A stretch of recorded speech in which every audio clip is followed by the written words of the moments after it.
Compétition pour cette première édition dans 13 différentes disciplines, de nouvelles infrastructures installées comme le stade olympique de Saint-Paul où l'ouverture avait eu lieu, le stade de l'Est d'une capacité d'accueil de 15 000 places, d'autres gymnases et la piscine du Chaudron.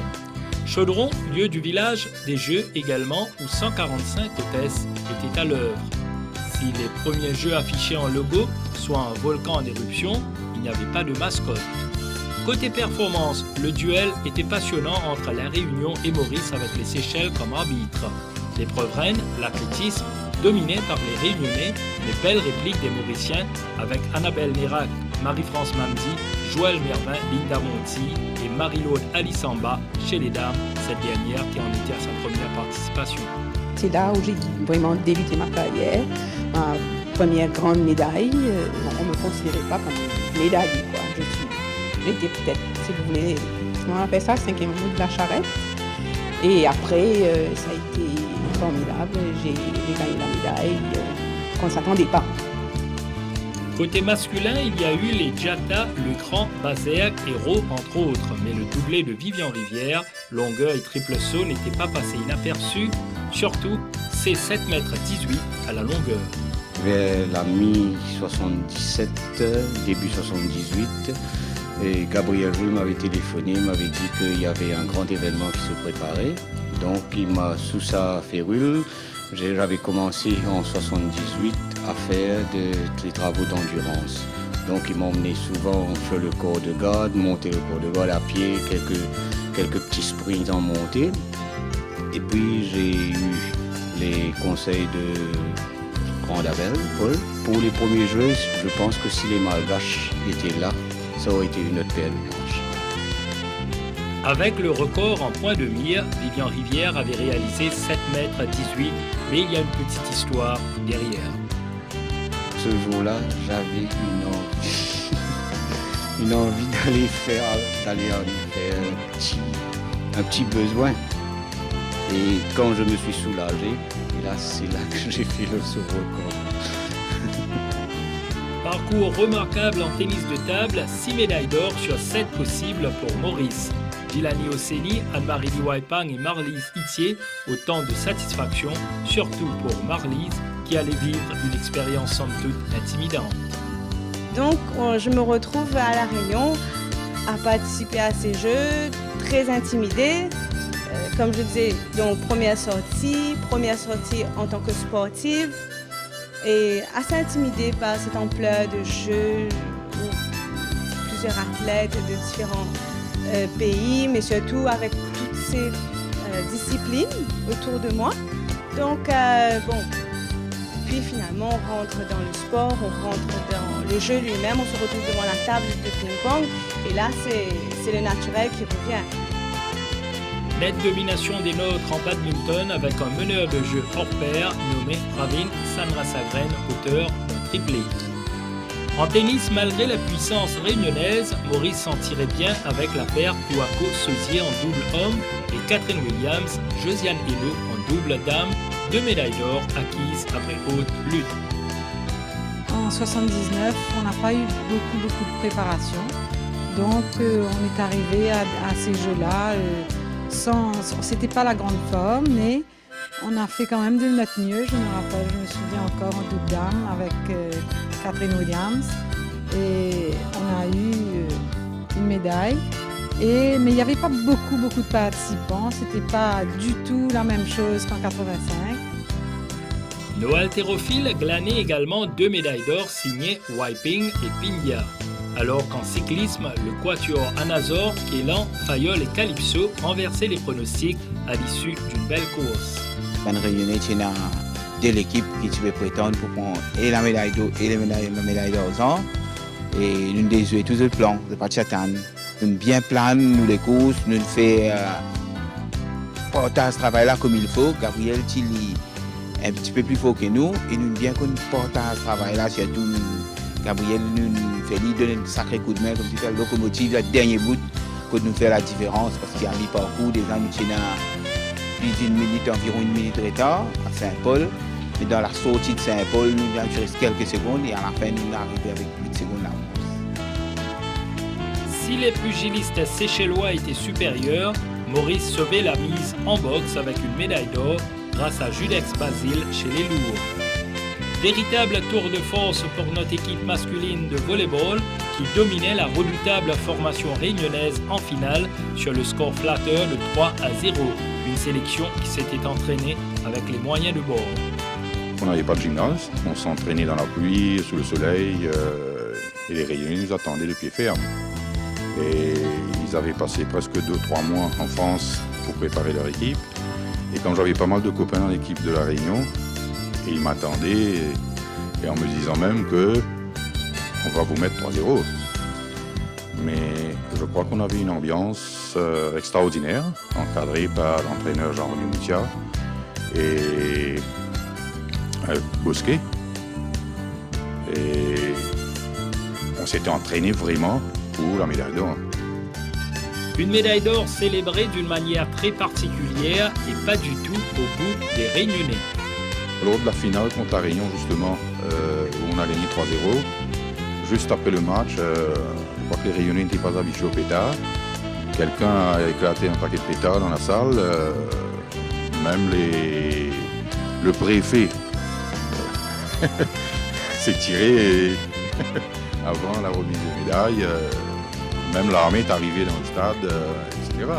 On avait des supporters extraordinaires. Nos basketteurs obtenaient quant à eux le bronze en s'imposant face aux Seychelles en match de classement. Mais la grosse déception en football avec l'arbitre français Michel Vautreau refusant 3 buts aux Mauriciens face aux Seychelles en demi-finale, une élimination sans gloire. La Réunion, des pays hôtes qui organisent ça, qui ont envie de gagner ça. Malheureusement, on a 3 buts qui sont bien valables et tu mérites ce match-là pour gagner, pour carrer le final. Une grosse déception parce qu'après, tu as posé ma 3e position. Je n'ai pas réussi à aller parce que tu as une bise par une jouer parce que je suis découragé. Mais nous réussi à aller quand même parce que tu mets le match un peu trop loin. Je suis à Saint-Pierre avec 25 circulations, cela malheureusement on arrive tard là-bas. Je n'ai pas réussi de match, mais on ne termine pas la même. En rugby, Maurice s'est bien battu lors des 2 manches l'opposant en finale face à la Réunion. 2 défaites, mais Maurice sortait néanmoins la tête haute. En natation, les meilleures performances mauriciennes se situaient au niveau des relais chez les dames. Même scénario en masculin où les garçons obtiennent l'argent lors des relais et en individuel, le seul Jean-Claude Farla empêcha l'emprise réunionnaise. Plus chanceux en voile, avec une médaille d'or pour Maurice, Rouillard allait démontrer sa maîtrise dans la compétition de planche à voile dans la catégorie des moins de 65 kg. Maurice a terminé ainsi la première édition avec 31 médailles d'or, 43 d'argent et 38 de bronze. Une performance plus qu'honorable pour une grande première. La fête prenait fin le 2 septembre où le drapeau était remis au ministre mauricien de la Jeunesse et des Sports, Harry-Dave Ramcher.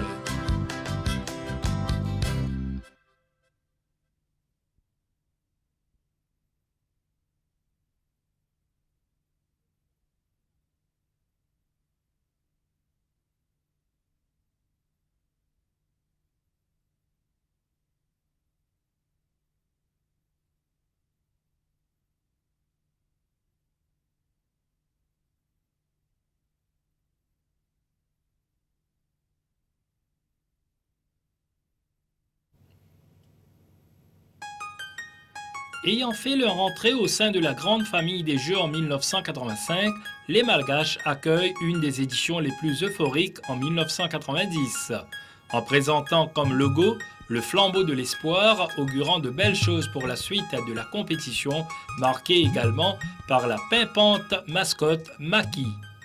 Une importante gerbe de performance en athlétisme avec 14 médailles d'or. Ou en féminin, on n'oubliera pas de sitôt la réussite de Maryse Justin en marathon. Donc si Jacqueline prend la tête du final elle-même, moi j'ai fait rattraper Tigui, mais finalement, je suis derrière le crabe, je dis lui-même que j'ai ça. Mais après, finalement, je commence à rattraper Tigui, c'est pour prendre le maximum de l'eau. Là, je finis rattraper le dernier 39 mètres, 40 km. La légendaire combativité de la très regrettée Maryse Justin, alors que le seul doublé réalisé lors des Jeux de 1990 revient à Marie-Laure Alisamba à la longueur et à l'heptathlon. Ça a été formidable parce que nous étions vraiment une équipe soudée. Toute l'équipe de Maurice, tout le monde était derrière nous. Il y avait toutes les autres disciplines qui étaient derrière, dans les gradins, qui étaient venus nous soutenir. Mais comme si l'équipe de Maurice même avait bien fait, je trouve que cette solidarité-là, ça nous pousse à faire beaucoup, nous surpasser quoi. Côté masculin, face au bloc solide des Malgaches, la réplique venait surtout de Christian Baudat et de Judex Le Fou qui mettaient un triplé à leur compte. Le Fou obtient même 4 podiums. Et tant qu'on était très préparés, très motivés, mon 400 mètres et j'ai remporté la médaille d'or. Et sur 110 aussi, c'était sur papier que j'allais remporter. Je voulais tout vraiment remporter parce que depuis 1979, l'île Maurice remportait toujours le 110 mètres et. Donc le 400 et le 110 mètres et or et le 4x4, j'étais dans l'équipe du 4x4 et j'ai essayé le saut en hauteur et c'était Kamraz Naiko qui était le premier et deuxième c'était moi. Donc pour moi, 90 c'était encore plus, j'ai bien plus réussi en remportant 3 médailles d'or et une médaille d'argent. Et l'ambiance à Madagascar c'était extra parce qu'on était une équipe moitié une équipe de 85 et en plus il y avait les autres qui étaient venus. Donc c'était vraiment une très très bonne équipe, bien préparée et motivée. Sublime comme nos nageurs, lors de ces 3e Jeux, l'exploit revient à Bernard Desmarais, doublé aux 100 et 200 mètres à brasse, et Corinne Leclerc, véritable sirène des Jeux, avec 6 médailles d'or, performance inégalée pour l'heure du côté mauricien. Domination sans partage en badminton avec 7 médailles d'or sur 7. Bonne prestation de nos lutteurs avec 6 médailles d'or où la victoire de Joseph Landzinaf reste un bon souvenir face au colosse malgache Randy Amar en 82 kg. Sur l'événement la lutte en 90 là, je bien préparé, je stage la France et moi. Un entraînement poussé, grand matin tantôt, faire 100 mètres. 15 fois 100 mètres, après faire l'exercice, l'endurance, souplesse et technique. Après, quand on vient de Maurice, nous entraînons Gaëtan Rénal, passé dans le gymnase Vacois, antenne Gaëtan Rénal, grand matin tantôt. En boxe, on arrivait difficilement à contrer les Dallons et il a fallu une réclamation chez les moins de 75 kg pour voir Jerry Mortimerdo en or. Une seule médaille d'or également en haltérophilie, signée Yvan Anodin chez les 82 kg. Aucun podium le plus convoité pour nos filles en judo, mais pas le cas pour Laval Georges chez les moins de 71 kg. Nos coureurs, pas trop de la fête sur les routes malgaches, rien que 2 médailles de bronze avec Gilles Lantété dans le contre-la-montre individuel et une autre en équipe. Supériorité malgache évidente en tennis de table où l'honneur revenait à Kathleen Toby, Anne-Marie Liwaipang en double dame. Anne-Marie Liwaipang qui a su marquer les Jeux à sa façon. J'ai commencé vers les années 70. J'ai commencé à jouer au collège Alpha. J'étais au collège Alpha. Bon, parce que tous les champions de tennis de table viennent de là-bas. Il y a les Bretos. Il y a 2 temps encore, je me rappelle des noms là. Et Tchadlok. Comme la cloche sonnait à midi, là, mais tout le monde s'apprêtait pour partir au galop, pour aller dans la salle de jeu, la salle de tennis de table. À l'époque, on n'avait même pas de raquette. J'avais un petit hardboard qu'on avait découpé en forme de raquette pour jouer. Modeste parcours en tennis avec 2 médailles de bronze, Achong Carozin en double homme et Mervyn Lamport en double mixte. Le sport collectif n'a guère souri au nôtre avec nos basketteurs obtenant que la médaille de bronze aux dépens des Comoriens 71-60. L'affaire s'est révélée plus serrée en volleyball où les 2 finales mettaient en opposition directe Madagascar et Maurice. Si nos filles craquaient de par l'ambiance électrique régnant au gymnase s'inclinant en 5-7, les garçons ont gardé leur sang-froid pour repousser plus facilement l'assaut malgache 3-7-0. La déroute en football, après un premier tour plutôt flatteur, les hommes de François Blacard tombaient sur une équipe super motivée de Madagascar en finale qui l'emportait nettement par 5-1. De la surface de réparation, tir et but. 1-0, le club M était bien parti pour cette finale. On pouvait remarquer environ 35 000 personnes sur les gradins du stade Mamache. Une fois de plus, ce but de Harry au ralenti. 1-0, on pensait que les Mauriciens allaient réagir, mais il n'en fut rien. Les Mauriciens vont tenter quelques timides attaques, comme sur ce coup franc. La tête de Willy Vincent ne trouva pas le cadre. Donc 1-0, les Malgaches continuèrent à dominer et ici Gopala fut battu, mais heureusement que Elvis Antoine a pu sauver son gardien de but. 1-0, les Malgaches continuèrent à harceler la défense mauricienne. Ici sur ce coup de pied renversé, Dave Gopala dut s'employer à fond pour dévier ce tir. Vers la 25e minute de jeu, ce fut un coup franc et ce sera d'ailleurs le plus beau but de la rencontre. Un coup franc de Diba qui fait mouche. Dave Gopala n'a vu que du feu. Un coup franc qui mérite bien un ralenti. 2-0, on voyait mal les Mauriciens revenir dans le jeu. Quand Tipé à la 33e minute de jeu, seul devant Gopala, ne commit pas de faute. On se demande bien s'il y avait hors-jeu sur cette action, mais le juge de touche avait gardé son drapeau en bas. Donc c'est un but validé par l'arbitre, le réunionnais, Monsieur Robert. 3-0, c'était le score à la mi-temps. Les Mauriciens ne pouvaient que subir le match. Même scénario en deuxième mi-temps, attaque des Malgaches. On est à la 48e minute de jeu.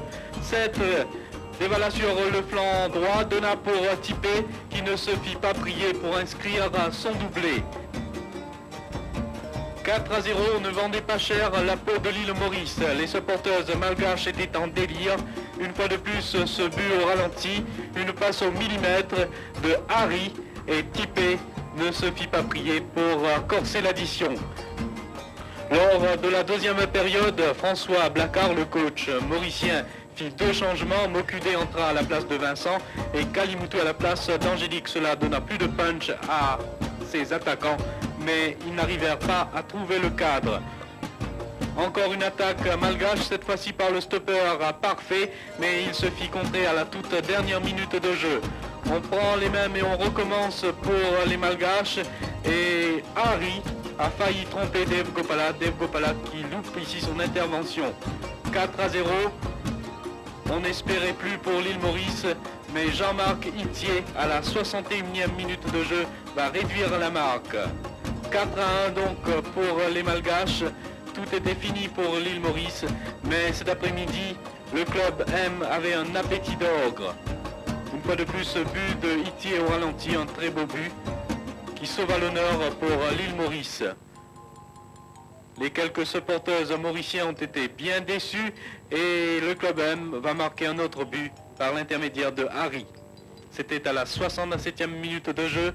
Regardez comme Tipé prend toute la défense et c'est Harry sur un plateau. 5-1 score final, médaille d'or pour Madagascar, médaille d'argent pour Maurice et médaille de bronze pour les Seychelles. Sans faute des Malgaches en pétanque, laissant loin derrière Mauriciens et Réunionnais. Maurice réussissait à épingler une médaille d'argent et une de bronze en doublette et triplette dames. Malgré la forte concurrence, Maurice réalisait un ensemble de performances honnêtes sur les 14 disciplines retenues avec un total de 42 médailles d'or, 46 d'argent et 50 de bronze. Le 2 septembre 1990, date où la grande famille sportive de l'océan Indien quittait le stade de Mahamassine, le cœur lourd, après avoir vécu une dizaine de jours intenses et marqués d'une convivialité exemplaire.